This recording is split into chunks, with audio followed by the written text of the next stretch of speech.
हमारे परम आदरणीय दर्शक भाइयों, हमारे फेसबुक लाइव के सभी मित्रों,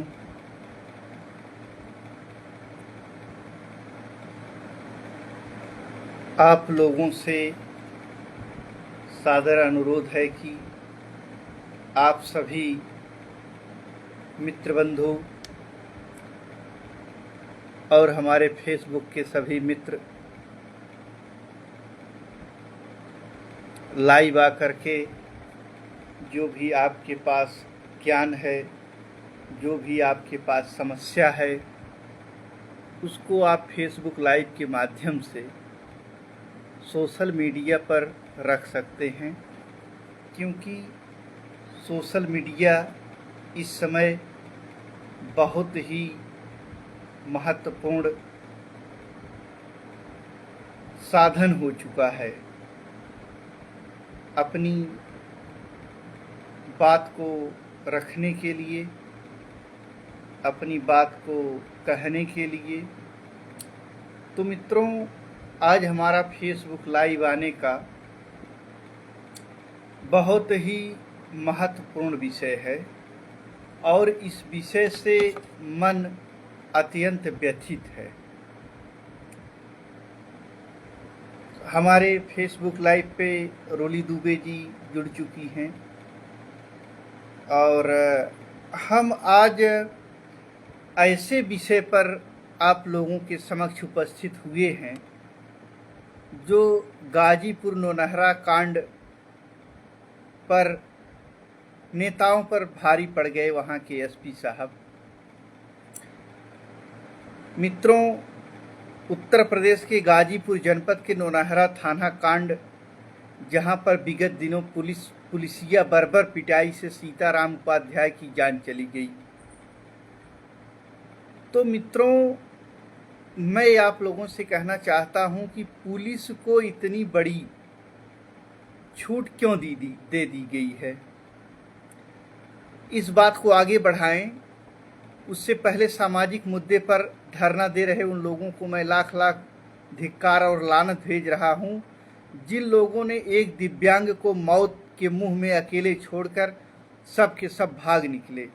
शायद यह लोग मजबूती से धरने पर बैठे रहे होते तो आज सीताराम उपाध्याय की बर्बर पिटाई से हत्या नहीं हुई होती। जिनके अपने हाथ पैर सलामत थे वे सभी वहां से भाग निकले। जो बेचारा विकलांग था, दिव्यांग था, वह उस पुलिसिया तांडव का इकलौता शिकार बन गया। तो दोस्तों, इस नरभक्षी लठैत पुलिस कर्मियों ने अंधेरे का लाभ उठाकर उस अकेले दिव्यांग को इतना मारा पीटा जब तक उसकी ईह लीला समाप्त नहीं हो गई। तो मित्रों, मैं ये कहना चाहता हूँ कि आज हमारा समाज, आज हमारा ब्राह्मण वर्ग किस दिशा में जा रहा है और क्या हम सब ब्राह्मण भाजपा की सरकार में सिर्फ लाठी खाने, दुत्कार खाने, गाली सुनने के ही लिए हैं? हम ब्राह्मणों का कोई वजूद नहीं है? क्यों नहीं है? भारत में प्रत्येक नागरिक को अपना अधिकार है, अपना सुरक्षित कानून है और उसी राज्य में आप और हम भी रह रहे हैं। तो मित्रों, धरना स्थल से उन भागे हुए मिल्खा की औलादों, जिन्हें पुनः धिक्कार, बार बार धिक्कार, 100 बार धिक्कार, 1000 बार धिक्कार है। जब तक सूरज चांद रहेगा तब तक उस सीताराम जी की आत्मा भटकती रहेगी और तुम लोगों को थूकती रहेगी। पोस्टमार्टम रिपोर्ट में लाठीचार्ज से मृत्यु होना नहीं तभी तय हो गया था जब वहां के एसपी महोदय, जनपद गाजीपुर के एसपी महोदय ने थाना परिसर में किसी भी घटना से इनकार कर दिया था। पहले तो जिला अध्यक्ष भाजपा महोदय कार्यकर्ता मानने से इनकार कर गए। जब जिले भर के कार्यकर्ता नाराज हुए तब 10 लाख पीड़ित परिवार को देखकर भाजपाई होने की दुहाई दी जा रही है। तो मित्रों, यदि वहाँ के जिलाध्यक्ष ने कहा कि सीताराम जी हमारे कार्यकर्ता नहीं थे, तो मैं पूछना चाहता हूं कि ये जो भाजपा के कार्यकर्ता नहीं थे तो भी उनके साथ ऐसी बर्बर घटनाएं नहीं होनी चाहिए थी। हमारे फेसबुक लाइव आने का बहुत महत्वपूर्ण विषय है। हमारे जो मित्र बंधु सो गए हैं वो भी हमारे लाइव को सुनेंगे और इस पर विचार करेंगे, मुझे कमेंट में लिखकर अवगत कराएंगे। मैं ये कहना चाहता हूं कि सबसे ज़्यादा लोगों को आज कानून जानने की आवश्यकता है। पुलिस से हुए मुठभेड़ या इनकाउंटर में यदि कोई मार दिया जाता है तो कानूनन सुप्रीम कोर्ट की रूलिंग के अनुसार उसकी मजिस्ट्रेटियल जांच होती है, जो वहाँ के एसडीएम के द्वारा जांच किया जाता है। हमारे काफ़ी नेता और काफ़ी जनता ये जानती ही नहीं, कोई भी मर जाए पुलिस की पिटाई से या पुलिस इनकाउंटर में या थाने में, तो ये एक सुप्रीम कोर्ट की गाइडलाइन है कि उसकी जांच एक अधिकारी, मजिस्ट्रेटियल अधिकारी जो एसडीएम स्तर, एडीएम स्तर, डीएम स्तर के अधिकारी द्वारा न्यायिक जांच की जाती है। परंतु जो पढ़े लिखे लोग नहीं हैं, कानून के जानकार नहीं हैं, वो लोग पब्लिक को गुमराह कर देते हैं और उससे कहते हैं कि हमने बात कर लिया है, साहब मजिस्ट्रेटियल जांच करा रहे हैं। वहाँ का शासन प्रशासन, एसडीएम, सीओ, एसपी ये मिलकर कह देता है कि मैं जो है मजिस्ट्रेटियल जांच इसकी करवा रहा हूँ, घटना की मजिस्ट्रेटियल जांच। और नेता, जनप्रतिनिधि, जो लोग कुछ नहीं जानते, वो बस वाहवाही लूट लेते हैं कि मेरे कहने पर या मेरे द्वारा निरीक्षण करने पर मजिस्ट्रेटियल जांच होगी, जबकि उनको ये चीज़ नहीं मालूम है कि सुप्रीम कोर्ट की सख्त गाइडलाइन है, चाहे कोई नेता जाए चाहे न जाए, कोई जनप्रतिनिधि जाए चाहे न जाए, उन मजिस्ट्रेटियल जांच सुप्रीम कोर्ट की रूलिंग के अनुसार करना ही है। वो एक खाना पूर्ति है। सुप्रीम कोर्ट की जो रूलिंग है उस हिसाब से इनको मजबूरन मजिस्ट्रेटियल जांच कराना ही है। तो मित्रों, हम ये कहना चाहेंगे, एक व्यक्ति विकलांग जिसके शरीर पर 90% चोट के घाव हैं, जिसके 90% चोट के घाव हैं शरीर पर, पोस्टमार्टम में हार्ट अटैक दिखा दिया गया। एक ब्राह्मण है, विकलांग है, गरीब है। माननीय प्रधानमंत्री आदरणीय श्री नरेंद्र मोदी जी ने कहा विकलांगों को दिव्यांग कहा जाए, तो इतनी बड़ी उपाधि दे दिए, आंख के अंधे नाम नयन सुख कहा जाए। और वही दिव्यांग, विकलांग पुलिस के द्वारा बर्बरता का शिकार हो रहा है। पोस्टमार्टम में हार्ट अटैक दिखाया गया, शरीर पर 90% लाठी चार्ज का चोट नहीं दिखा। मृतक सीताराम उपाध्याय अगर दिव्यांग न होते तो शायद जिंदा होते। नौनहरा थाने ने दिव्यांग व्यक्ति के ऊपर अपना जोर दिखाया, जिन्हें ईश्वर ने सारे अंग दिए हैं।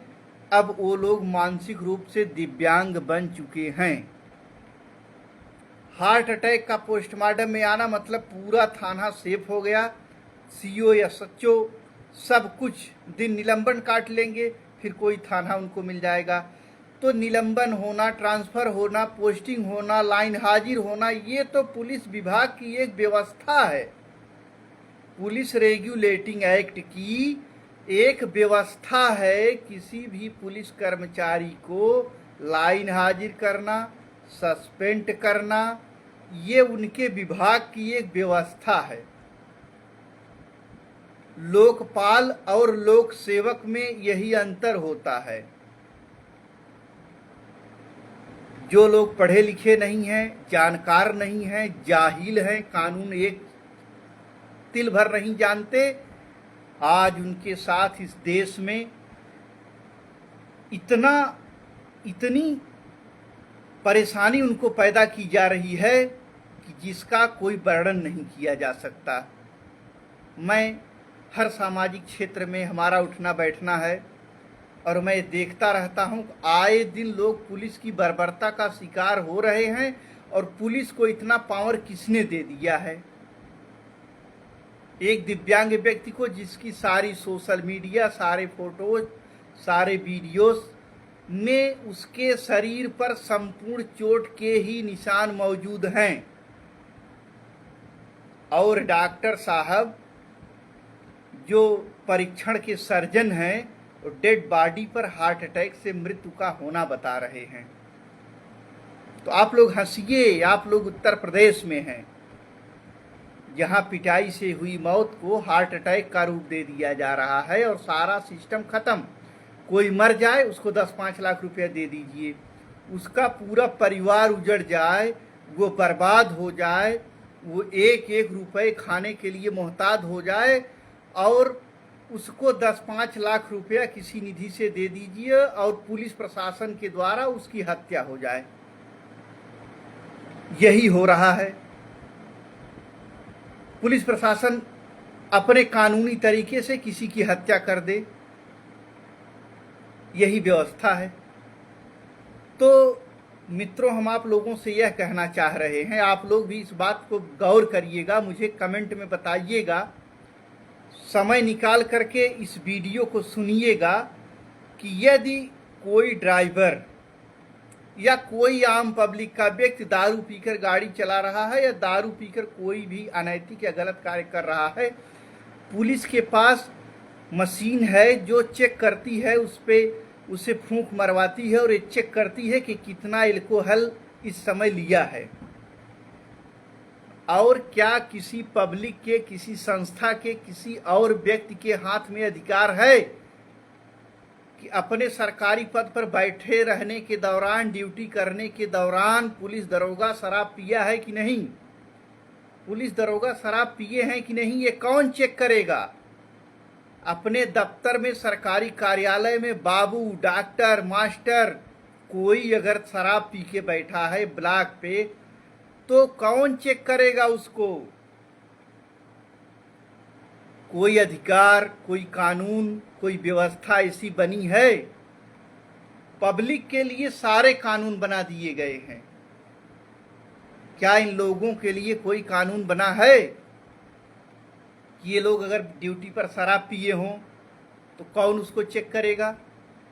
डॉक्टर जो है, अपने कर्मचारी, उसके स्टाफ, बाबू और लोग दारू पी के कौन उसको चेक करेगा?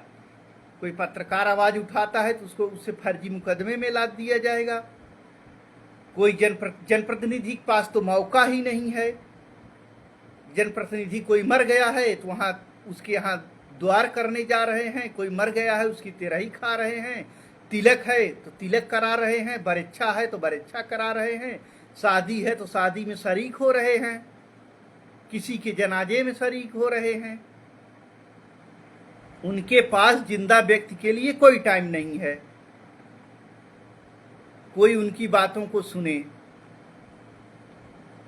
बस सिर्फ खाना पूर्ति। जब तक कोई जनप्रतिनिधि स्वतः नॉलेज, भाई हम अपने क्षेत्र से या आप लोग अपने अपने क्षेत्र से अगर किसी को चुनाव जितवा रहे हैं, उसको वोट कर रहे हैं और वहाँ का सांसद, विधायक बन रहा है, वो मंत्री बन रहा है, उसकी नैतिक जिम्मेदारी क्या है?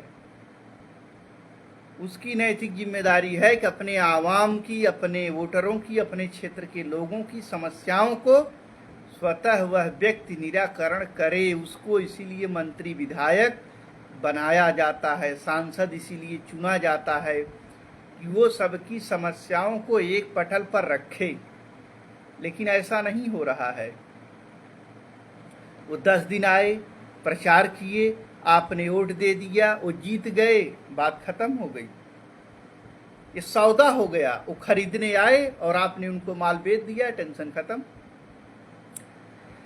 जब तक जनप्रतिनिधि लोग अपनी व्यवस्था नहीं सुधारेंगे, अपनी दिनचर्या नहीं सुधारेंगे, पब्लिक चौराहे पर कोई जनप्रतिनिधि यह आकर देखा कि चौराहे पर जाम क्यों लग रहा है, पब्लिक को समस्या क्यों है, ये डग्गा मार वाहन क्यों चल रहे हैं, कोई नहीं देखा। भाई क्यों देखेगा? आपने उसको वोट दे दिया, जो उनका काम था उनका काम हो गया, वो तो निकल लिए। तो अब आप उन्हीं समस्याओं से पूरे जीवन भर जूझिए, उसके बाद आपके बच्चे जूझें, बच्चे के बच्चे जूझें, और उसी तरह वोटिंग करते रहें, उसमें जुड़ते रहें। तो जनप्रतिनिधियों की ये जिम्मेदारी है कि क्षेत्र में जो लोग समस्या से ग्रसित हैं उनकी व्यक्तिगत समस्या सुने, और थाने में निरर्थक जो व्यक्ति बैठाए जाते हैं वहाँ के थानेदार से, वहाँ के सीओ से, वहाँ के एसपी से वो फोन करें या उनसे पूछे फलानवा व्यक्ति क्यों बैठाया गया है, इसका क्या कसूर है।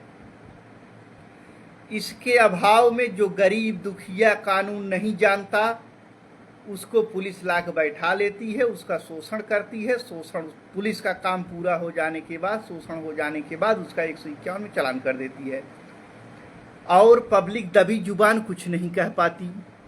कहेगी भी कैसे कि सैया भय कोतवाल अब डर काहे को, किससे खिलाफत करने जाए? उसी पुलिस से जिससे वो पीड़ित है, उसी अधिकारी से जिससे वो पीड़ित है। मैंने अपने जनपद जौनपुर के बहुत से प्रतिनिधियों के जबान से ये सुना है कि जमीन का मामला हम नहीं जानते, जमीन का मामला। अरे भाई यहाँ कितनी बड़ी फैक्ट्री है, हर घर फैक्ट्री है, किसी के पास फैक्ट्री नहीं है, तो आपके पास कंपनी का, फैक्ट्री का ये मामले जाएंगे।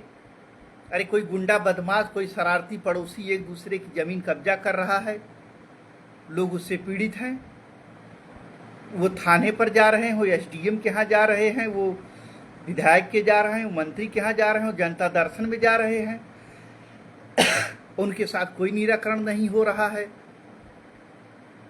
सीताराम उपाध्याय की मौत कोई मामूली मौत नहीं है। हम आपको बता दें कि पुलिस की बर्बरता से साधु यादव की बक्सा थाने में पिटाई से मौत हो गई थी। उस समय उत्तर प्रदेश के पूर्व मुख्यमंत्री श्री अखिलेश यादव जी और उनके संगठन के लोगों ने मजबूती से उस मृतक परिवार के साथ खड़े हुए, सीबीआई जांच हुई और दोषी दरोगा सिपाही जेल गए, उनके ऊपर मुकदमा चल रहा है। लेकिन ब्राह्मण के मरने पर कुछ होने वाला नहीं है। सीताराम उपाध्याय के मरने पर कुछ होने वाला नहीं है। कोई न ब्राह्मण संगठन अब उसके साथ जाएगा, कोई संगठन अब साथ देने वाला नहीं है। क्यों? ब्राह्मणों के पास अब कोई विकल्प है नहीं।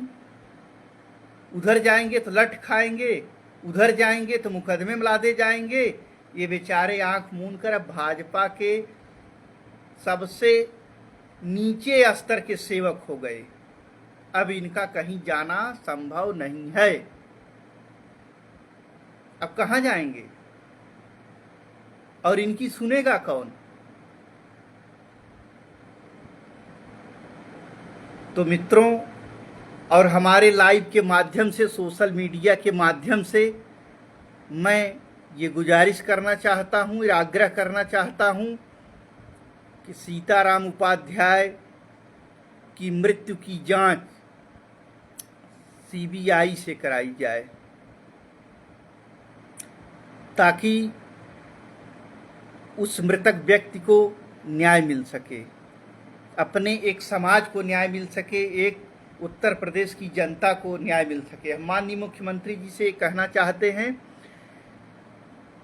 कि आपके शासन काल में सुचारू व्यवस्था सब ठीक है, लेकिन पुलिसिया गुंडई और सरकारी कर्मचारियों की लापरवाही, हीला हवाली एकदम मनमाना रूप ले चुकी है।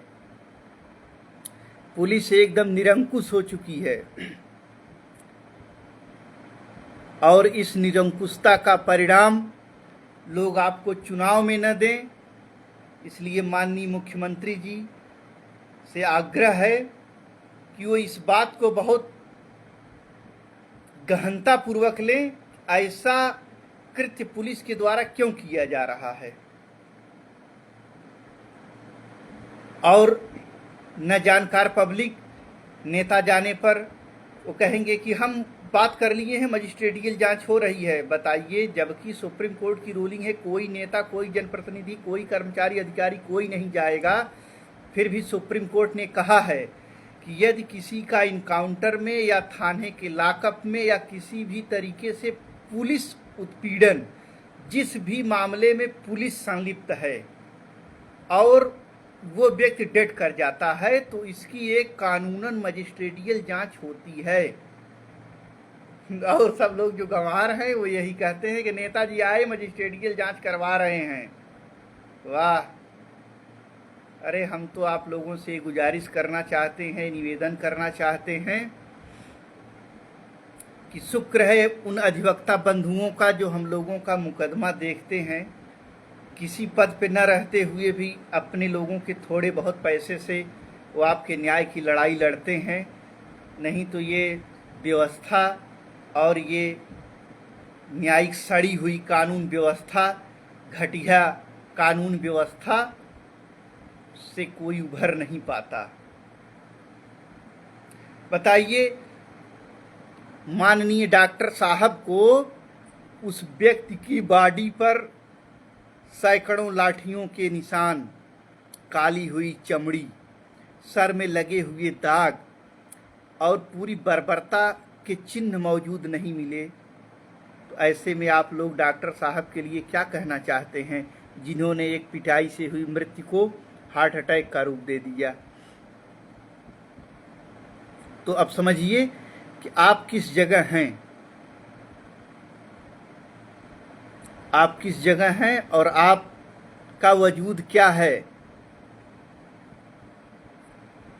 लेकिन हाँ, अगर किसी अधिकारी कर्मचारी का बेटा मर जाता है, उसका भाई मर जाता है, उसकी पत्नी मर जाती है, ऐसी बर्बरताओं में तो फिर कुर्सी पर बैठा हुआ अधिकारी यह जो आम पब्लिक के साथ होता है वही उसके साथ भी वो करेगा, ये वो जान रहा है। फिर भी वो अपने कलम से एक दूसरे को अन्याय के ही रास्ते पर धकेल देता है।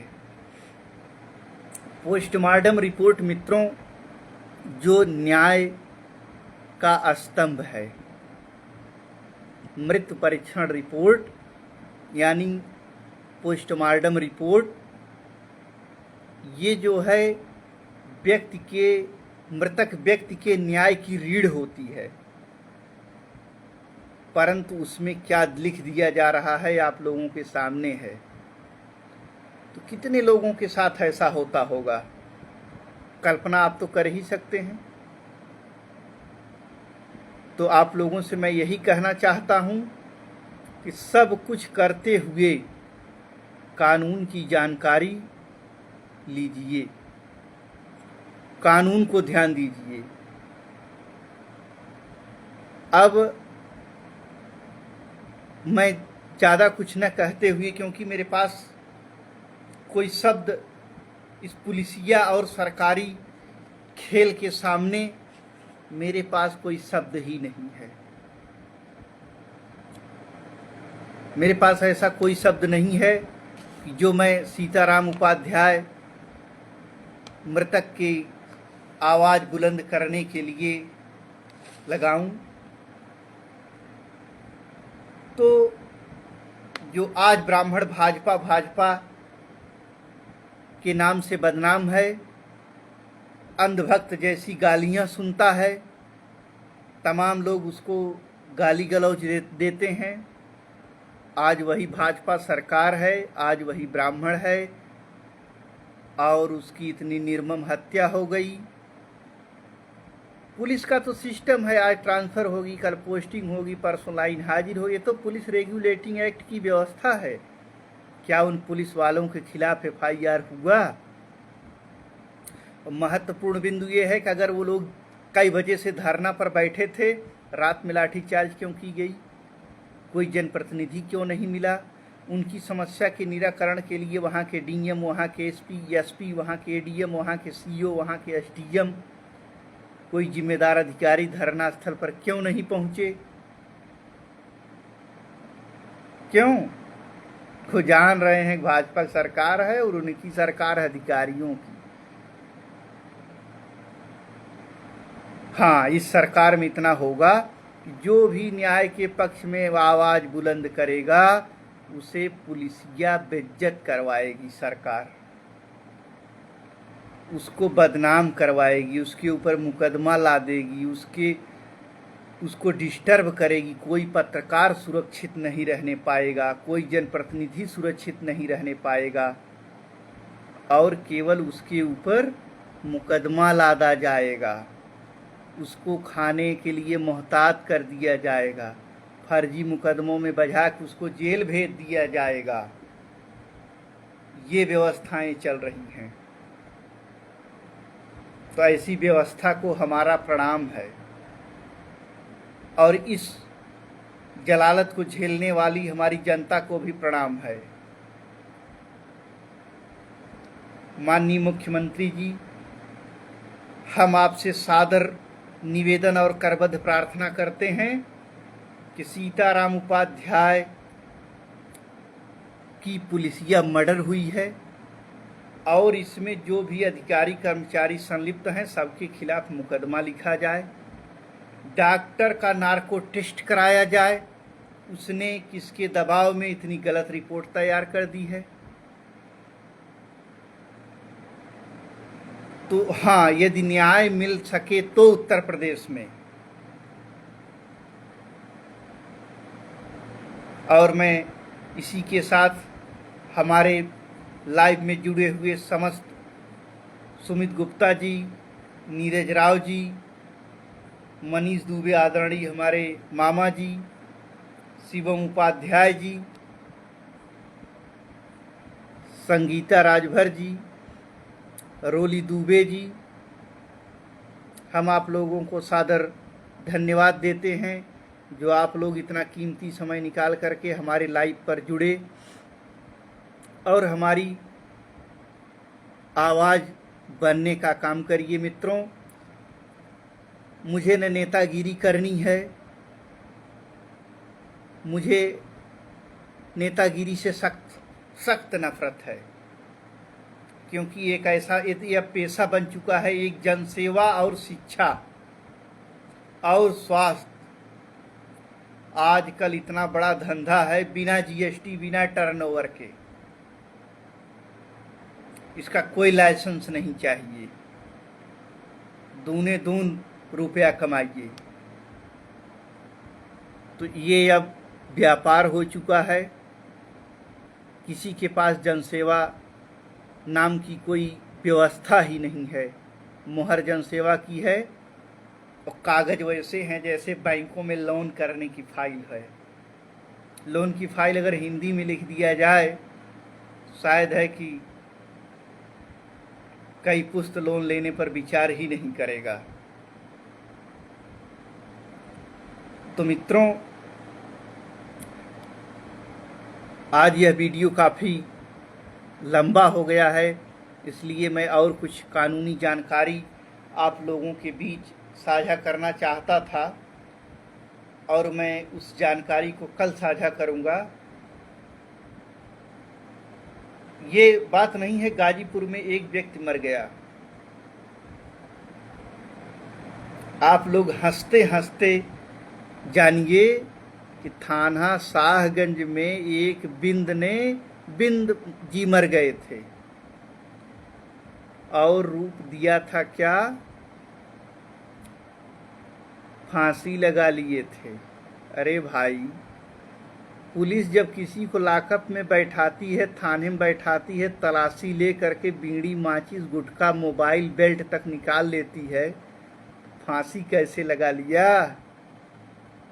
और बहुत छोटी बात नहीं है, उसी मृतक के ऊपर उसी थाने में लाश है और उसी लाश पर एक मुकदमा लिखा गया। तो आप हंसिए कि आप उत्तर प्रदेश में हैं और अपने भारत में हैं और आपको कानून की जानकारी नहीं है। एक साधारण व्यक्ति को पुलिस ने टप्पेबाज बना दिया था, कुछ नहीं हुआ, जनप्रतिनिधि गए, पैसा दे दिए, सब शांत हो गए। क्योंकि कल अगला मरेगा, परसों अगला मरेगा, फिर और मरेगा, कुछ नहीं होगा। उनके हाथ में कलम है, उनके हाथ में डंडा है, उनके हाथ में लाठी है, सारा सिस्टम सरकारी हाथ में है। आप क्या हो? आप तो वोट दिए, सो गए, और जो वोट लिया वो भी सो गया। अब वो अगली 5 साल बाद वो लड़ेगा चुनाव, पैसा खर्च होगा तो कलेक्शन करने में जुट गया ना। एक घटिया और सड़ा हुआ कानून अभी और पतन करवाएगा। अब काले अंग्रेज लूटेंगे, काले अंग्रेज बर्बरता करेंगे, और ऐसी बर्बरता का तमाशा लोग देखते रहेंगे। वो विवश हैं, मजबूर हैं। आप ही बताइए कि जो दारू पी के पुलिस कर्मचारी चल रहा है रोड पर, उसको कौन चेक करेगा भैया शराब पिए हो? अरे वो सरकारी कार्य में बाधा का मुकदमा लिखेगा जाकर के थाने में। यही कानून है। आप अगर रे कह दोगे या पूछ लोगे भैया शराब ड्यूटी पर क्यों पिए हो, या वीडियो बनाने लगोगे तो मोबाइल भी छोड़ लेगा, आपको मारेगा भी, थाने ले जाएगा और सरकारी कार्य में बाधा पहुंचाने का मुकदमा दर्ज करेगा। यही है कानून। आप सरकारी अस्पताल में गए हैं, आपको इमरजेंसी है, आप हूबहू दुर्गंध से, उसके चाल चलन से देख रहे हैं कि ये कर्मचारी दारू पिया है, लेकिन आप कुछ नहीं कर सकते। क्यों? पावर आपके पास नहीं है। एक पावर दिया गया है वोट, वो देख के हटो, सारा झंझट झेलो। कौन उस अधिकारी कर्मचारी से पूछेगा भाई शराब पिए हो? किससे शिकायत करोगे? जो वहां का पहरेदार हो और वही वहां का चोर भी हो, क्या करोगे आप? पब्लिक के हाथ में क्या है?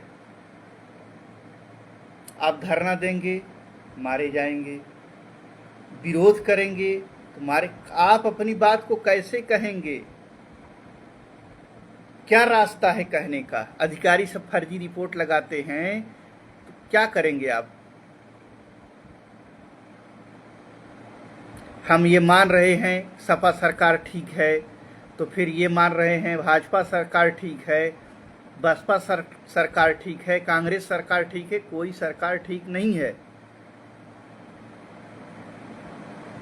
क्योंकि वही कानून है, वही व्यवस्था है। सारी घटिया कानून, सारी घटिया व्यवस्थाएं चल रही हैं। तो अगर गाड़ी खराब हो तो उसका कोई भी ड्राइवर रख दीजिए, गाड़ी तो खराब ही है। कानून बदलने की आवश्यकता है और लोगों को, एक एक व्यक्ति को कानून के प्रति जागरूक करने का कार्य होना चाहिए। वो नहीं हो रहा है। क्यों? अगर सारी पब्लिक कानून की जानकार हो गई तो जो लोग रबड़ी खा रहे हैं ना, करोड़ों रुपए घोटाला कर रहे हैं, जिन चोर भ्रष्ट दलाल बेईमान भ्रष्ट अधिकारियों के बच्चे फॉर्च्यूनर और थार में घूम रहे हैं ना, वो भी आपकी तरह मोटरसाइकिल और साइकिल से घूमने लगेंगे। इसीलिए कानून व्यवस्था सुधारी नहीं जा सकती।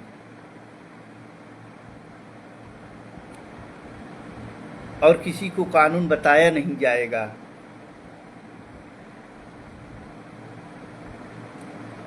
तो मित्रों, हम सभी लोग से सादर अनुरोध करते हैं कि आप सभी लोग हमारे लाइव पर बहुत समय दिए। आप लोगों को सादर प्रणाम, हार्दिक स्वागत और अभिनंदन।